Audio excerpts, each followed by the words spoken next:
That was a good job, though. You wrapped it up once I said it. Amen. Thanks for that great message. So maybe I should be quick here. That's right. I've been chopping up these pages. Like, how am I gonna reduce it? Though? All right. Anyway, so it's a blessed afternoon, and thank you for Pastor Jim V for being here, and actually, you know what, allowing us to be under his wing. Because without a pastor, we're just like people here gathering together. Because a biblical church or biblical group is led by a pastor, a biblical pastor. Amen. So the chapter that I want to talk about today is like Matthew chapter 7. And I'm just going to focus on verse 15. Matthew chapter 7, verse 15. And just let me read it to you. Beware of false prophets, which come to you in sheep's clothing, but inwardly they are ravening wolves. Verse 16. Ye shall know them by their fruits. Do men gather grapes of thorns, of figs, or of thistles? Even so every good tree bringeth forth good fruit, but a corrupt tree bringeth forth evil fruit. A good tree cannot bring forth evil fruit, neither can a corrupt tree bring forth a good fruit. Even every tree that bringeth not forth good fruit, it's hewn down and cast into the fire. Verse 20, wherefore by their fruits ye shall know. And I know everybody, basically, if you are a new IFB, you've heard this preaching more often. And I'm not really going to tackle about those ideas about fruits and the trees. It's very obvious what it's talking about here in the context of verse 15, saying, beware of false prophets. But a lot of people are confused about this. They're going to use Galatians chapter 5, verse 22, where it says, but the fruit of the Spirit is love, joy, peace, long-suffering, gentleness, goodness, faith, meekness, temperance. Against such there is no law. So they were trying to mix these things up, saying, well, the fruits here that's talking about in Matthew 7 are love, joy, peace. No, but the Bible is actually talking about here Saul's converts. Because the context of being, the context they're saying, beware of false prophet, it actually produced false converts. It produces its fruits. If you go to Matthew 3, verse 7, Matthew 3, verse 7, look what the Bible says here. But when he saw many of the Pharisees and Sadducees come to his baptism, he's talking about John the Baptist when he was baptizing in the Sea of Galilee, he said unto them, O generation of vipers, who will warn you to flee from the wrath to come. Verse 8, bring forth therefore fruits meet for repentance. I actually have someone online basically saying these fruits is talking about good works or repent of your sins. But you need to understand the context, though. Look at John says in Matthew verse 3 and verse 10 has a similar, like a parallel verse where in Matthew 7 verse 19 actually fits together. Look what the Bible says. And now also the axe is laid up the root of the trees. Therefore every tree which bringeth not forth good fruit is hewn down and cast into the fire. Isn't that what Matthew 7 verse 19 says? Every tree that bringeth not forth good fruit is hewn down and cast into the fire. So the fruits here are Saul's converts. So when you come to a baptism, you don't bring your good works there. You don't get baptized because you have good works. It's not going to ask you if you have good works. It's going to ask you, are you a convert? Are you a fruit? Right? That's what the Bible says. But these false teachers thinking, because they are the children of Abraham, they're qualified. Because most of these Pharisees, Sadducees are jealous when they see more people coming to another religious or evangelist. However, I'm not going to preach all of that. I just want to get into that as an introduction. But what I want to focus is this. Here's what it says. Matthew 7 verse 19. Every tree that bringeth not forth good fruit is hewn down and cast into the fire. Now, here's the question though. How do we apply that in ourselves? It says here, hewn down. I mean, cut them down. Do we have to wait until God actually killed them for them to be cut off? The word cut off means it's often used even in the Old Testament when a person commits an abomination, he shall be cut off to his people. The word cut off, basically because it's about false teachers, God wants them to be cut off in this world physically. But ultimately, they will be cut off in hell. They will end up all in hell and be destroyed. However, don't get me wrong, I'm not here to invoke or encourage you to cut someone's life or cut someone's throat because it's a false teacher. Well, what I'm trying to say is this. There are ways that we can apply this to ourselves. Because Look at the idea. God wants them to be cut off. God doesn't want them to produce more fruits because these fruits are false converts. And later on, these fruits can be trees. Will be producing more false converts. I mean, it will eventually become more. So God says, cut them off. Now look what the Bible says. Again, I'm not trying to tell you like do it physically. The Bible says in Ephesians 6:12. Ephesians 6:12, the Bible says, for we wrestle not against flesh and blood, but against principalities, against powers, against the rules of darkness of this world, against the spiritual weakness in high places. So you might ask, so how are we going to apply this to cut them off, right? By not using physical violence.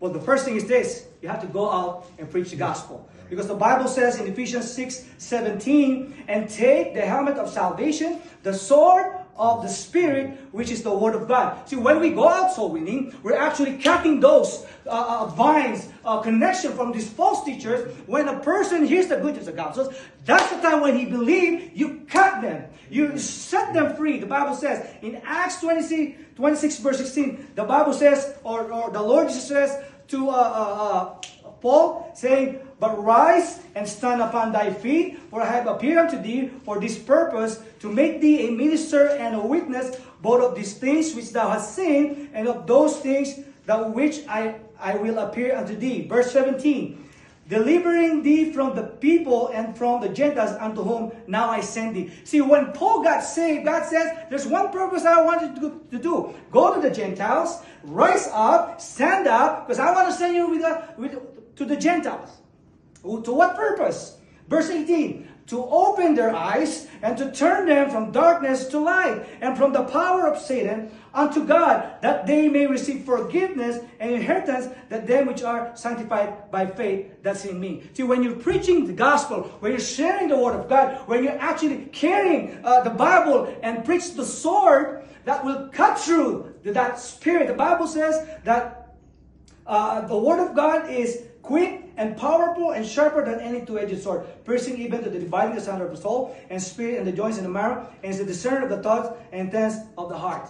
See, the only way we can cut these false teachers, not actually kill them, but actually cut and destroy the false doctrine, basically the work salvation. Because a lot of people, when we go out, we always hear them, well, you have to do this. You have to repent of your sin. I mean, in Matthew 7, is actually talking about that idea. Let's go there. Matthew 7, verse 20. Or 21. Matthew 7, verse 1. It speaks the same thing. Look what happened to these people. Matthew 7, verse 21.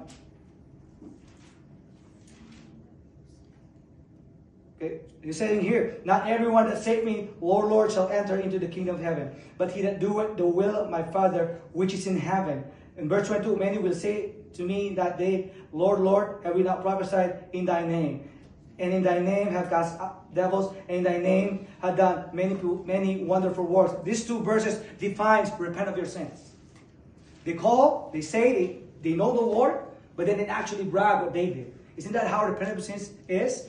Isn't that what these people are entangled with and in bondage with? This is the reason why we have to go out and reach the people with the gospel, so that these people would be freed. These people would open their eyes, because the Bible says, if the gospel is hidden to them, it is hidden to them that are lost.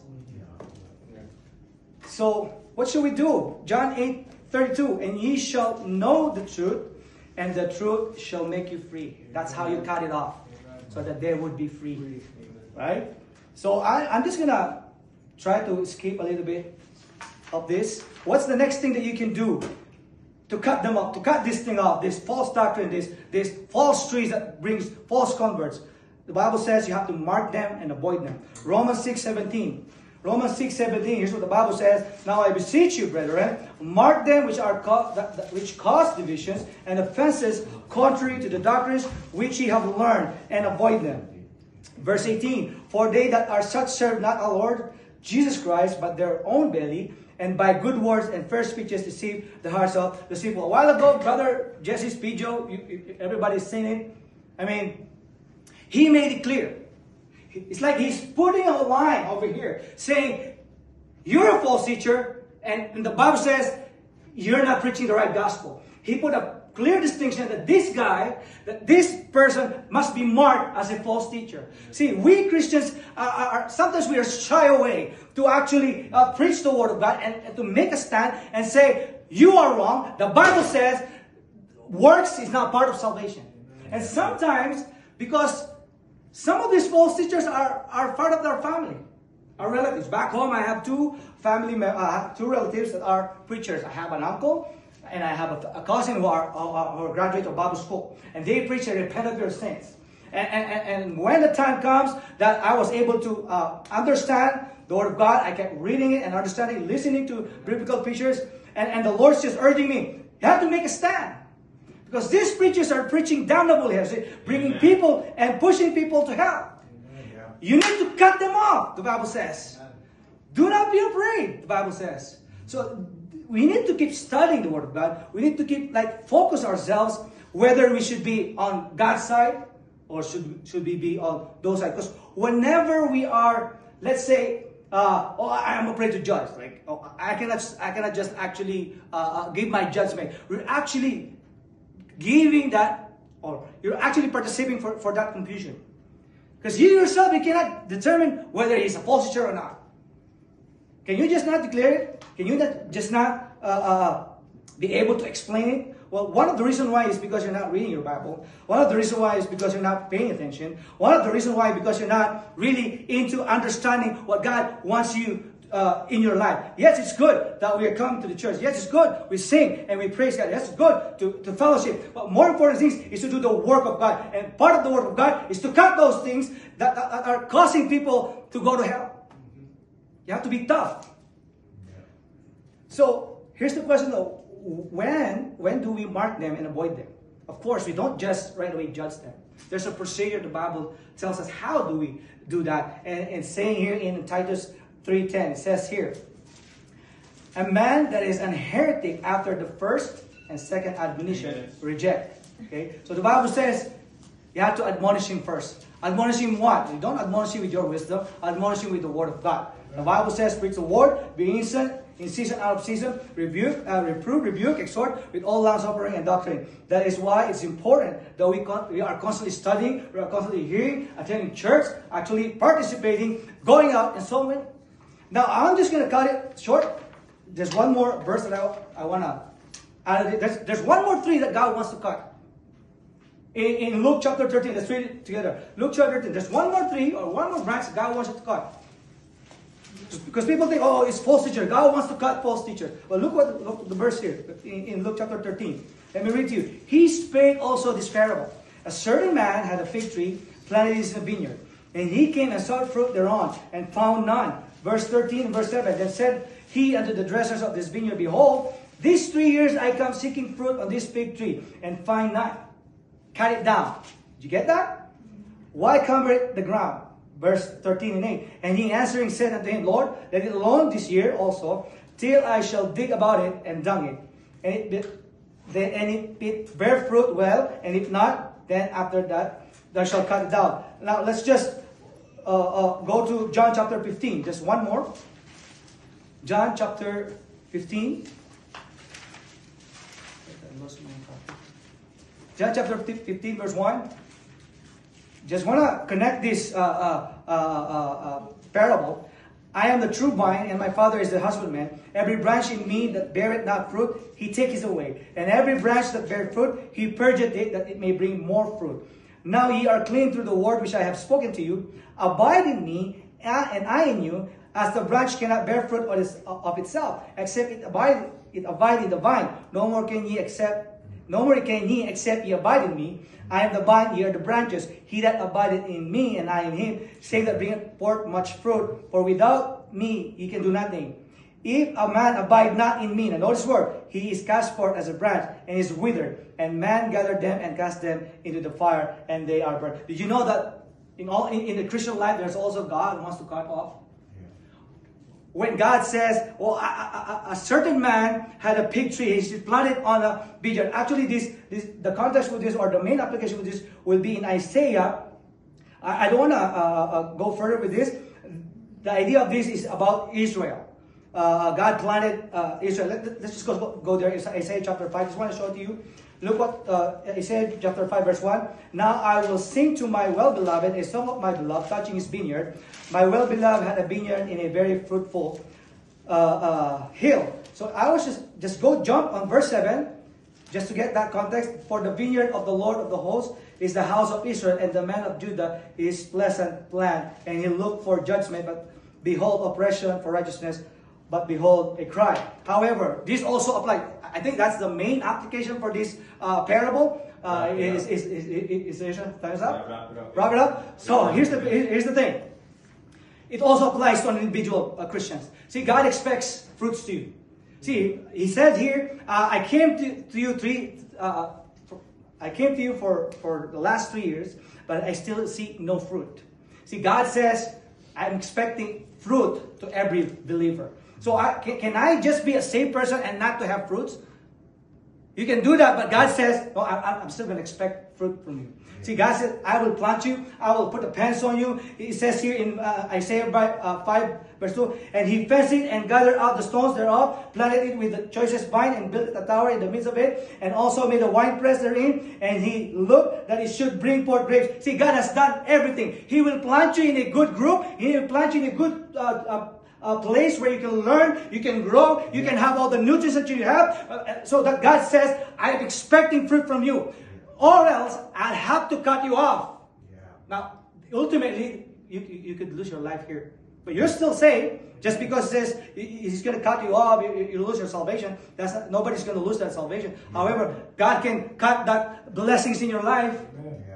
I mean, it can cut your finance or your strength or the things that you need in life so that you can move on. See, God can do anything. And notice this, verse 9, or verse 8, it says here, and His answer said unto him, God is patient. Look, Lord, let it alone this year also, till I shall dig it out and dung it. See, sometimes God's what's going to do so you can produce fruits, He's going to put some dung in your life. Do you want dung in your life? Do you want your life to be in misery so that you can actually think, maybe come back on reading the Word of God, maybe continue or be in partner with soul winning so that you can bear fruit? You don't want dung in your life. Right? Amen. But today,